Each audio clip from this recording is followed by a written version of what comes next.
বন্ধুরা, সকাল সকাল ঘুম থেকে উঠে পড়লাম কেন আজকে সেটা তোমাদেরকে বলবো বা দেখাবো, চলো।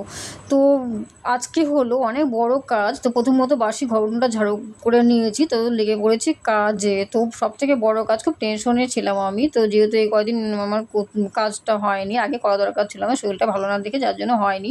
তো ঘর ঝাড়তে হবে। তো যেহেতু আজকে হাতে টাইম আর টাইম নেই হাতে, আর টাইম নেই, আজকের দিনটাই টাইম আছে। তো কালকে তো হলো মহালয়া, দুর্গা মায়ের ঘট বসে যাবে, আর ঝাড়পোছ করা যাবে না। তো আমার সঙ্গে সঙ্গে মনাও করছে।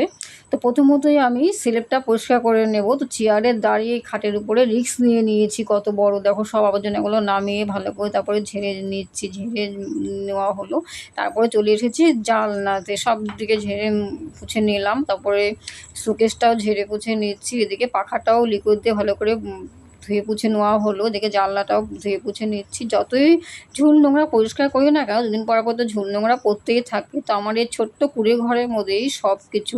তো কিছু করার নেই, আমি তো পরিষ্কার পরিচ্ছন্ন থাকতে ভালোবাসি।